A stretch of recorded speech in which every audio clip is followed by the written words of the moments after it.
इलाज क्या है? असल मायने में हमने अब रूस के साथ में यही समझौता कर लिया है। समझौते को अगर तोड़ मरोड़ कर कहा जाए तो वो ये है कि रूस की सेनाएं भारत में प्रेजेंट रहेंगी। अब भारत में प्रेजेंट रहेंगी से क्या मतलब है, आज के सेशन में हम डिस्कस करेंगे।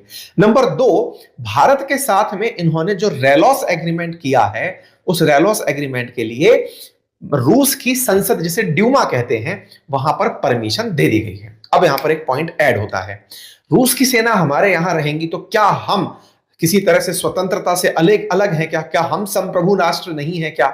हमारे यहां किसी दूसरे की सेना कैसे रह लेगी? मालदीव जैसा चिन्नो सा देश जिसमें भारत की सेना रही तो उसने इंडिया आउट कैंपेन चला दिया, हम यहां पर कैसे अब उनकी सेना को रहने देंगे?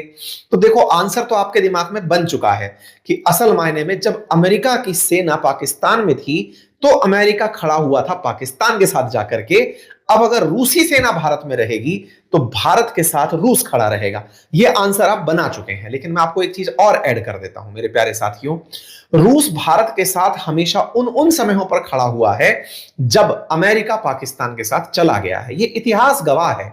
1971 में भी अमेरिका भारत पर चढ़ाई करने के लिए अपना जंगी जहाज भेज दिया था।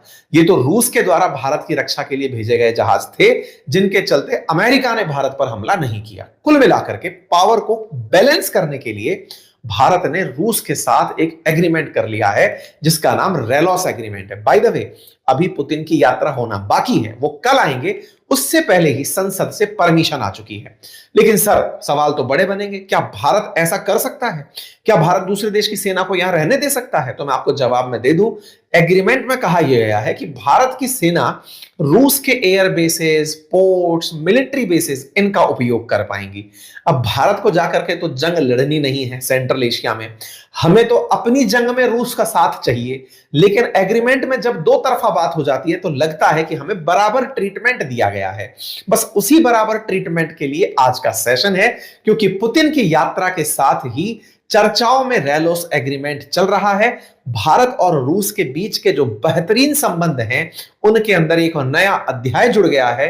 लगातार प्रयास किए जा रहे थे, फाइनली जो एग्जीक्यूट हुआ है दैट इज रेलोस एग्रीमेंट, जिसमें हम लॉजिस्टिकली एक दूसरे की जगह का उपयोग करेंगे। हेडलाइन बनती है, रशियाज पार्लियामेंट रेटिफाइज की pact on military logistic support with India. इस रेलोस एग्रीमेंट के साथ इसे नाम दिया गया रेलोस डिफेंस पैक्ट, और यह प्रेसिडेंट पुतिन की भारत यात्रा से पहला होना अपने आप में एक बहुत बड़ी उपलब्धि माना जा रहा है। आपको ज्ञात होगा कि पुतिन 4 और 5 दिसंबर को भारत की यात्रा पर हैं, आधिकारिक दौरे पर हैं। 2022 के बाद में उनका कोई भी दौरा भारत में नहीं